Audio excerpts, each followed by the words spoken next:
androany zany dia tonga nitsidika ary tafatafa tamin'ny tokony andraikitra voalohany solo tena maharitra ny UNFPA moa zany ny tenanay ary teo anatin'izany fantatsika tsara fa ny UNFPA dia miresaka sy mandamina ary indrindra manohana atsika eo amin'ny lafiny teknika sy eo amin'ny lafiny koa famatsiana ny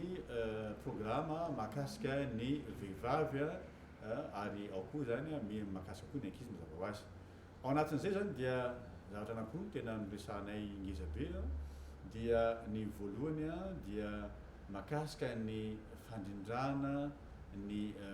fiainan'ny ankonana, raha zay ngamba no azo ilazana azy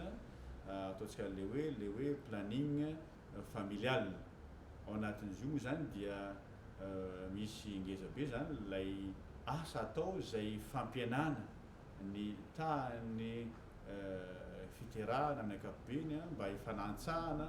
amin'ny arakarepirenetsika amin'ny ankapobeny. Ankoatran'izay zany dia miresaka koa ny fahasalaman'ny reny izahay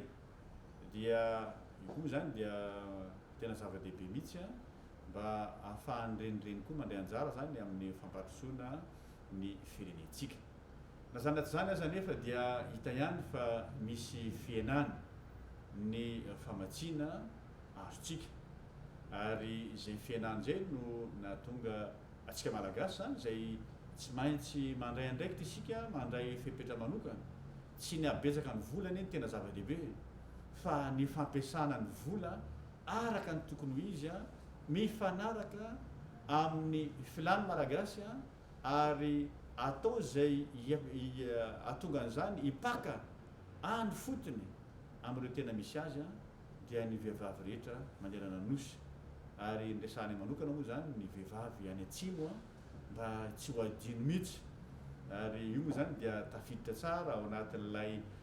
programa lay vinany Andriamatoa Filohan'ny Repoblika dia Andriamatoa Andry Nirina Rajoelina zany zay manambara foana aoka mba tsy ho hisy district mihitsy ho adino, aoka zany amin'ny tena ankiray aty zany mba tsy ho hisy vehivavy mihitsy zany ho adino any rehetra any ambany ravinahitra moa fitenitsika azy dia ireny zany dia anisan'ny fampiresahanay teto fa tsy de hoe amin'le toerana efa fandehanana ihany no andehanana fa mba rehetra zay mbola tsy andehanana mihitsy ary dia andehanana hanomezana ny tolotra zay sahaza andreny vahoaka vehivavy malagasy reny.